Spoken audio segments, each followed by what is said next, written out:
Tidak ada cita-cita pengen pekerjaan yang tidak bekerja keras, tidak banting tulang, tapi hasilnya yes gitu. Pengen nggak? Makanya belajar agama bertahun-tahun, kalau tidak belajar kesadaran, tidak menolong.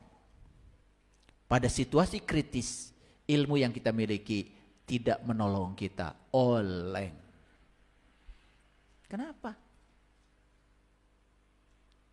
Tidak punya kesadaran. Makanya orang yang sudah mencapai pencerahan, istilahnya dalam tradisi orang Hindu, itu sudah mencapai karma yoga. Ketika mendapatkan yang tidak diinginkan, biasa. Mendapatkan yang diinginkan, biasa. Ketika mendapatkan yang tidak diinginkan, tidak jatuh dan sedih. Ketika mendapatkan yang diinginkan, tidak sombong dan angkuh. Dia sudah datar. Nah, datar itu bahasa Arabnya sakinah. Sakinah itu datar. Coba lihat orang mati. Pernah lihat orang mati di rumah sakit? Nah, kalau masih hidup, nit,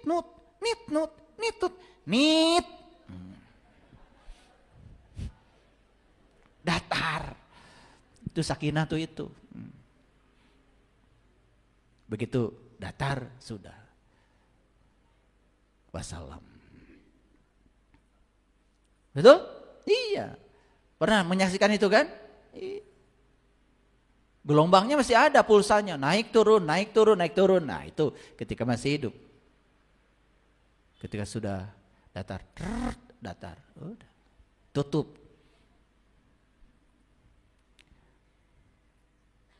Tubuhnya tidak berguna lagi. Dan pada saat dia mati, lalu percikan cahaya ilahi yang dalam dirinya, yang disebut dengan jiwa. Jiwa itu bagian dari ruh. Ruh itu adalah percikan cahaya ilahi yang ditiupkan Allah ke dalam dirinya. Dia belum sadar kalau dirinya dengan asalnya itu adalah sejenis dan satu adanya. Dia tidak bisa pulang. Bingung mau pulang kemana. Hadirin, pengetahuan tentang diri. Di mana kita sadar, kalau saya bisa mengenal bentuk saya bukan sebagai tubuh, bentuk saya bukan sebagai pikiran, bentuk saya bukan sebagai perasaan. Tetapi diri sejati saya adalah percikan cahaya ilahi. Ruhku yang Allah tiupkan. Dan bagian yang terkecil dari ruhku, itu di situ ada jiwa kita. Sadar sesadar-sadarnya dan bisa merasakan bahwa sebetulnya diriku dengan dirinya itu adalah satu adanya. Tidak ada perbedaan. Pada saat orang mencapai puncaknya kehidupan. Saya tidak mengatakan mati itu akhir kehidupan. Karena mati itu adalah puncaknya kehidupan. Justru bagi orang yang tahu jalan pulang, mati itu adalah kebahagiaan. Bebas dari segala penderitaan. Puncaknya kehidupan. Tidak ada yang ditakutkan lagi. Bahkan saatnya harus pulang pun sudah tahu.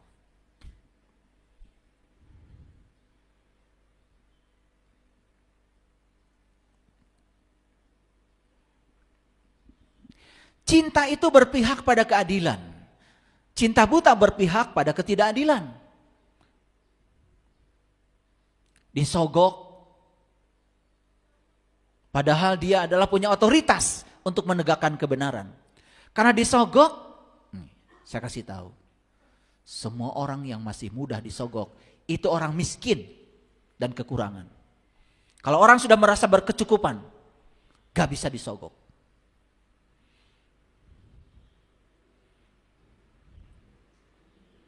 Orang yang masih bisa disogok itu tidak punya cinta. Tidak ada ilahi dalam dirinya. Diri sejatinya saja dia bohongi. Apalagi orang lain. Apa saya tidak pernah berada di posisi itu? Saya pernah menjadi pejabat. Saya pernah 2 periode jadi pejabat. Bisa menerima mahasiswa baru. Dan saya bisa berkolusi dengan siapapun yang ingin diterima. Bisa kalau mau. Kalau ilahi di sini, didengar suaranya. Kekuatan positif didengar suaranya. Kata Allah, tidak usah cari uang dengan cara seperti itu. Aku akan limpahkan uang yang berkah, melimpah dari segala arah.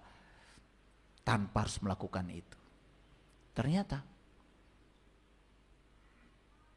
ketika kita bisa membebaskan ketakutan. Makanya orang yang takut kekurangan, dia karena tidak punya kekuatan positif dalam dirinya. Hadirin, cinta berpihak pada keadilan. Cinta buta, ketiadaan cinta berpihak pada ketidakadilan. Allah adalah sumber cinta. Allah adalah sumber kebebasan. Allah adalah sumber kebenaran, sumber keindahan, sumber kasih sayang. Makanya Allah mengatakan dalam Al-Quran, kalau itu adalah rahmat, itu pasti dariku. Dan kalau itu musibah, kamu kedatangan yang tidak kamu inginkan, itu dari tanganmu sendiri, kata Allah. Itu diulang-ulang di banyak ayat. Jadi tidak ada Allah itu sumber kemiskinan. Tidak ada. Allah itu sumber kekayaan. Tidak ada Allah sumber kejelekan. Tidak ada Allah sumber keindahan. Semua yang sebaliknya itu karena ketiadaan Allah. Ketiadaan cinta. Kejahatan bukan karena Allah menggerakkan dia untuk jahat. Karena ketidakhadiran Allah dalam dirinya. Bukan berarti Allah absen. Dia tidak sadar akan kehadiran Allah dalam dirinya.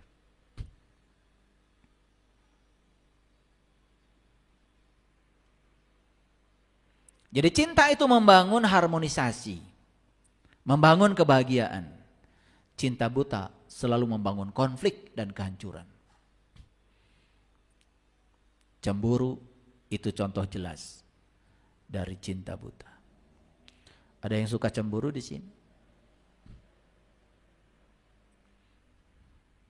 Saya malas nanyanya. Kelihatan. Yang suka cemburuan itu dari sorot mata juga kelihatan.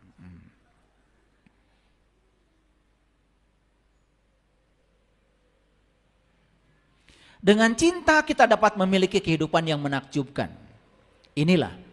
Makanya ada orang yang sudah bisa menggunakan cinta, ada orang yang sampai hari ini dia belum bisa menggunakan cinta, belum bisa menggunakan kekuatan positif itu. Belum bisa menghadirkan Allah dalam kehidupannya. Maaf ya, kita kehilangan uang cuma 1 juta saja uring-uringan.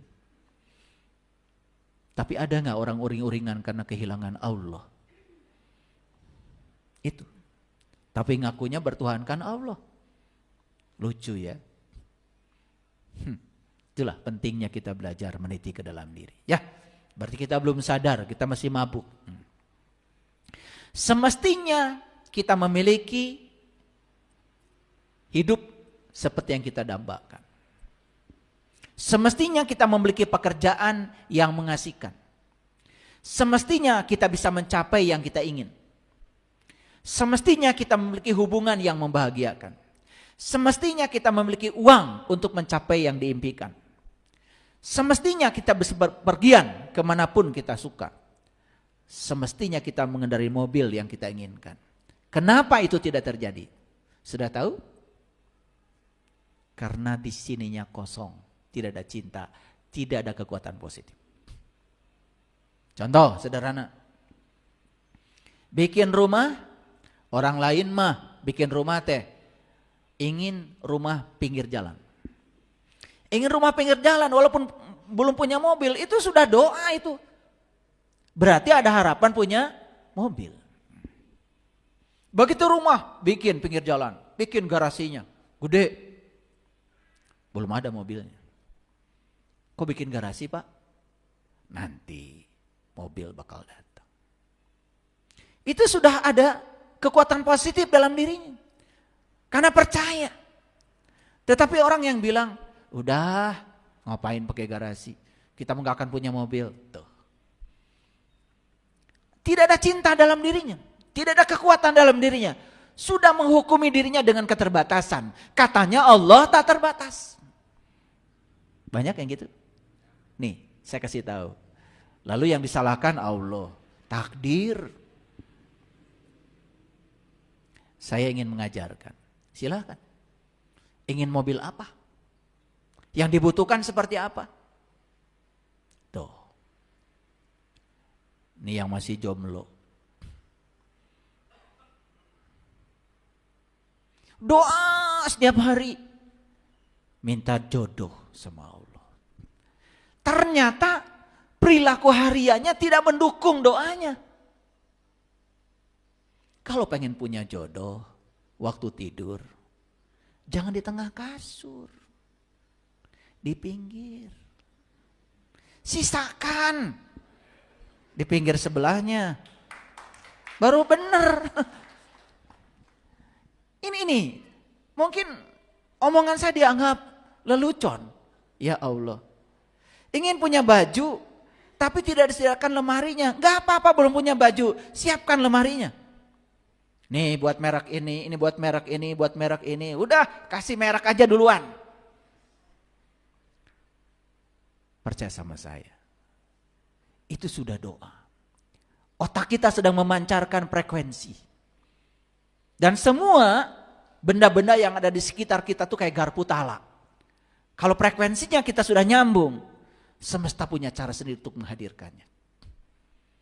Tapi banyak yang tidak percaya ini. Karena kosong, tidak ada cinta. Ketika orang lain mencapai yang didambakan, kita mengatakan, abdi mah cekap sakieu. Nu penting mah tiasa tuang. Bumi asal ieuh we. Orang yang ngomong seperti itu kosong, gak ada cinta dalam dirinya. Tidak punya visi.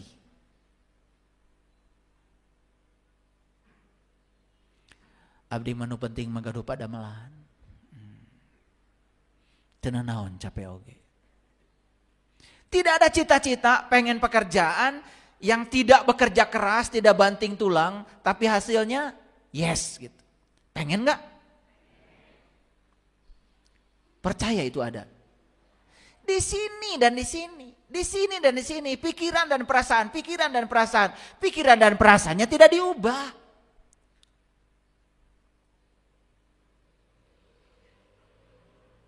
Abdi manu penting mah tiasa gaduh cara oge.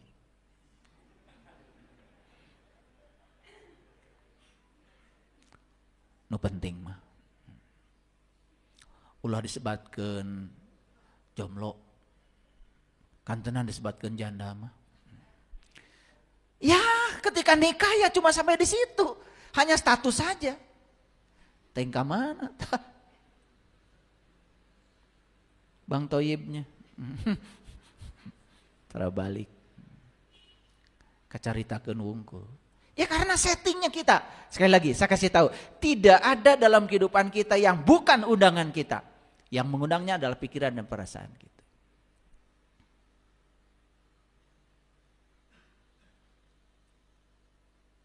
Ya. Nih yang jomblo. Kalau tidur tuh di pinggir kasur. Sebelum tidur, imajinasikan, rasakan seakan-akan pasangan yang didambakan sudah ada di sebelahmu. Bakal aya.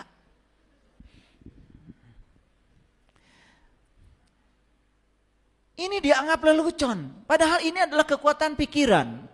Itu doa. Karena otak dan perasaan kita itu adalah energi. Dia memancarkan frekuensi. Yang dipancarkan oleh otak dan perasaan kita. Itu yang akan kita terima. Nih saya kasih tahu. Semua kehidupan kita hari ini. Itu hasil dari sini dan sini kita sendiri. Bukan dari orang lain. Saya bagi ini ilmu ini supaya terbuka. Ini ilmu kesadaran. Jadi Allah sudah menyampaikan kepada kita. Aku bergantung sangkaan kamu. Aku akan memfasilitasi apa yang kau pikirkan dan kamu rasakan. Allah sudah bilang begitu. Berarti sebetulnya kita ini harusnya mencapai sesuatu dalam hidup ini tanpa batas. Batur mah init ka ditu init ka dieu. Piknik. Namanya ti Bali geus perdeui ke Amerika. Ti Amerika perdeui ke Mekah. Ti Mekah perdeui ke mana? Kalah ngomongkeun batur. Ya jelema moal indit ke mana-mana. Malah iri hati pada orang lain. Bukan merasakan kebahagiaan yang dirasakan oleh orang lain. Malah justru ngomong yang enggak-enggak. Eta init-initan wae duitnya di mananya? Buah nyegik tuh. Orang yang kayak gitu tidak punya cinta. Gak ada kekuatan positif. Lihat kehidupannya. Gak akan berubah. Gak akan berubah. Nih saya kasih tahu. Kalau kita bisa merasakan kebahagiaan yang orang lain rasakan. Sudah positif perasaan kita pada yang dirasakan oleh orang lain. Perhatikan, kita akan seperti dia. Makanya iri hati, dengki, hasad, hasud itu penyakit yang sangat berbahaya. Menyengsarakan diri sendiri. Makanya stop mengomentari orang lain. Stop membicarakan kejelekan orang lain. Stop mulai sekarang. Bahkan menceritakan kejelekan sendiri, kekurangan sendiri. Stop. Pikirkan, bicarakan yang kita mau. Dan pasti yang kita mau, yang kita suka, bukan? Tidak mungkin kita memikirkan yang kita tidak suka.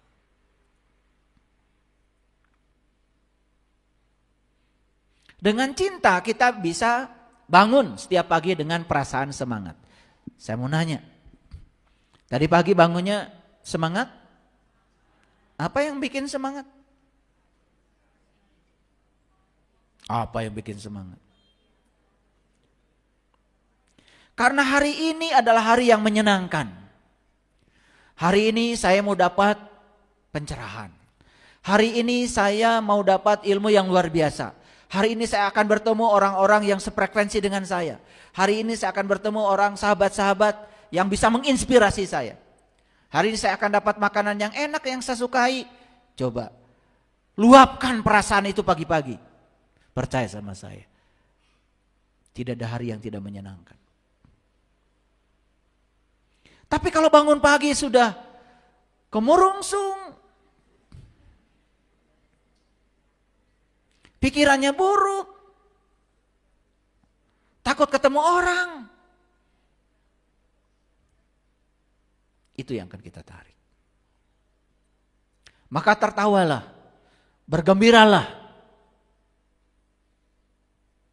Saya kasih tahu ya, kewajiban Bapak Ibu mulai hari ini adalah tertawa. Wajib. Ya. Tong baraheud wae. Ngaji.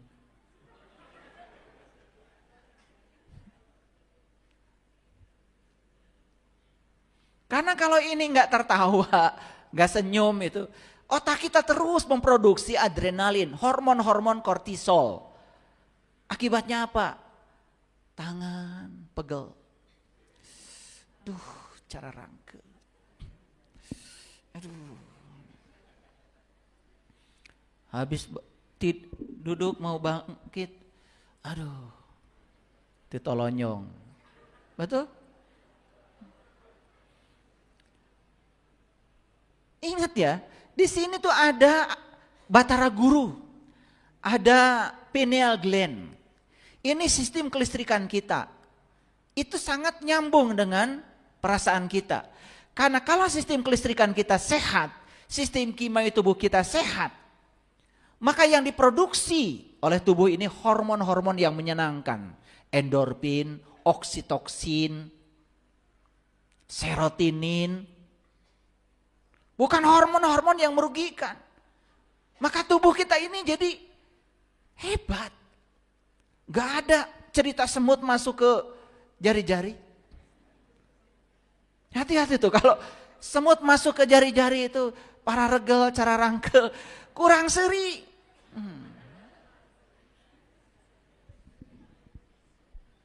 Gitu. Segala dipikirin. Yang tidak penting pun dipikirkan. Coba Bangun pagi itu miliki perasaan yang kuat. Miliki perasaan yang nyaman. Letupkan di sini. Letupkan di sini. Makanya kalau saya bangun pagi itu, mohon maaf. Saya kalau bangun itu tidak ada yang saya temui kecuali dia. Sebelum saya bertemu dengan semua, saya harus bertemu dia dulu yang memiliki segalanya.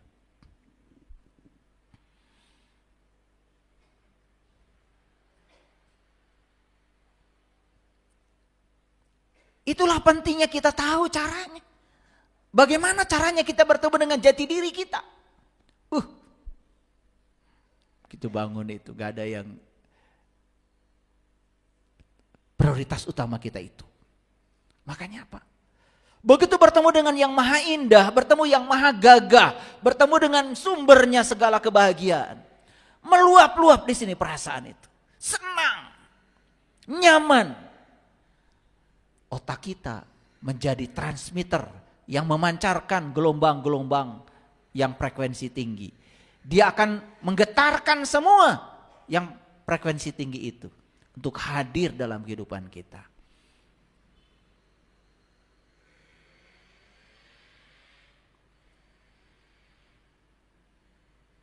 Kalau yang sudah bisa, duduk sebentar. Sadari kehadiran Allah lewat napas kita. Sadari kehadiran ilahi lewat napas kita. Berterima kasih karena lewat napas kita bisa melihat, lewat napas kita bisa mendengar, lewat napas kita bisa mengangkat tangan, mengangkat kaki. Bahkan bisa bangun dari tempat tidur karena kita bernapas. Karena tubuh ini masih akan digunakan oleh penggunanya di dalam. Masih layak untuk menjalani kehidupan. Letupkan perasaan itu. Miliki perasaan nyaman dengan diri sendiri. Percaya pada diri sendiri. Karena Allah tidak pernah meninggalkanku. Dia bersamaku. Itulah pentingnya belajar merasakan kehadirannya.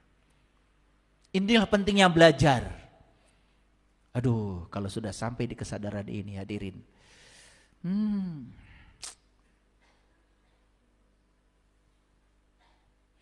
Kita tidak akan menyakiti diri sendiri. Karena kita sadar diri kita berharga. Kelahiran saya ke semesta ini penting. Kelahiran saya direncanakan oleh Dia yang maha penting. Saya tidak ada di sini kalau tidak direncanakan oleh Allah. Saya adalah utusan Allah ke semesta ini. Saya harus menjadi kepanjangan tangan Dia untuk menyampaikan cinta kasihnya Dia. Saya harus jadi sumber kebahagiaan hari ini bagi siapapun. Tidak boleh lagi ada yang terluka oleh kata-kata saya. Tidak boleh ada yang direndahkan dengan kata-kata saya. Keluar saya tadi pagi dari rumah, habis meditasi, habis itu. Habis olahraga, 30 menit saya olahraga, udah keringatan. Sambil berjemur. Kalau saya mau keluar, walaupun pakai celana kolor, mohon maaf, pasti saya ambil uang dulu. Ambil uang dulu. Karena niat, udah niat, ambil uang dulu. Celana kolornya isi uang dulu. Niat. Pagi-pagi alhamdulillah. Sudah datang orang-orang yang mau menerima titipan dari saya. Udah, 50 ribu. Saya bilang terima kasih ya, terima kasih. Sulit mencari mereka itu yang mau menerima titipan kita. Harta yang sekarang kita miliki belum tentu milik kita, tapi yang sudah dititipkan kepada mereka, dititipkan dari sekarang. Itulah harta kita yang sebenarnya. Titipkan. Sepanjang jalan ke sini, buka kaca mobil, kasih. Titipkan.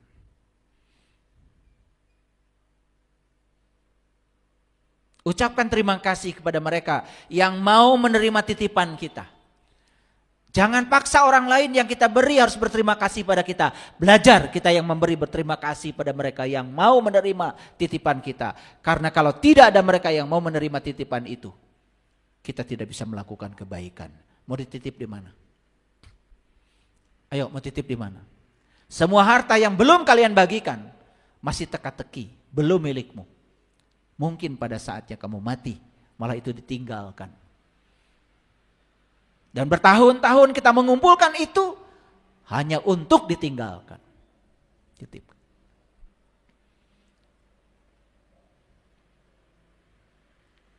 Pagi-pagi yakinkan dirimu. Saya bisa menghadapi semua rintangan hidup saya. Karena semua rintangan yang Allah siapkan buat saya demi untuk kehebatan saya, demi untuk kemuliaan saya. Yakinkan diri, apapun rintangan hari ini yang harus saya hadapi, saya bisa menghadapinya. Jangan jauh, jangan lari dari kenyataan hidup. Katakan pagi-pagi itu. Pastikan bersikap sebagai pemenang dalam hidup. Pastikan. Karena cinta itu tidak lembek. Cinta itu tidak cengeng.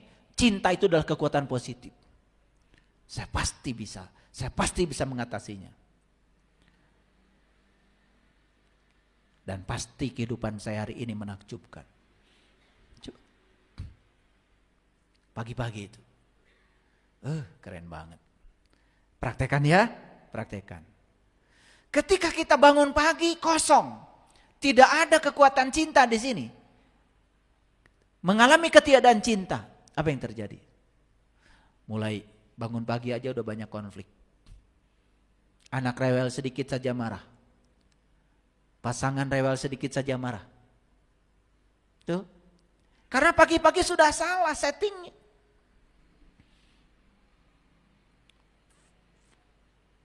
Coba. Hadirin. Kegembiraan itu jangan cuma hanya di momen-momen tertentu saja. Hidup itu bukan harus banting tulang. Ingat, Dia yang maha tak terbatas ada di sini. Bukankah ruhku yang ditiupkan itu adalah bagian dari dirinya? Bukankah ruhku yang ditiupkan ke sini adalah sejenis dengan dia, sama sifatnya. Berarti sesungguhnya kita memiliki energi yang tanpa batas. Siapa yang membatasi energi itu? Pikiran lagi, perasaan lagi. Kita tidak menganggap diri ini berharga, tidak memantaskan diri kita. Kenapa? Kosong di sini. Kosong, gak ada cinta. Tidak ada kekuatan positif. Akibatnya apa? Selalu khawatir, selalu takut. Akibatnya apa? Masuklah pada siklus penderitaan. Bagaimana siklus bekerja? Lihat saya. Begitu perasaan di sini buruk, pikiran pasti buruk. Ini saling menguatkan. Ini medan magnet, ini medan listrik. Maka ketika saling menguatkan, muncul namanya medan elektromagnetik. Dipancarkan keluar ke ruang kosong. Apa yang akan terjadi? Kita akan menerima hal-hal yang buruk dalam hidup. Dari mana? Dari sini dan dari sini. Hal yang buruk yang terjadi akan memburukkan lagi perasaan kita. Perasaan lebih buruk lagi akan memburukkan lagi pikiran kita. Muncul lagi hal yang lebih buruk lagi. Hal yang lebih buruk lagi memicu perasaan lebih buruk lagi. Terus masuk ke dalam. Itu yang dikatakan neraka itu kholidina fiha. Jadi abadi dalam penderitaan. Makanya mohon maaf ya, suka ada orang kan, aduh kok sudah jatuh ditimpa tangga. Sudah buruk, makin buruk keadaan. Kenapa? Masa hanya untuk bangkit saja kita harus mencapai titik nadir dari penderitaan?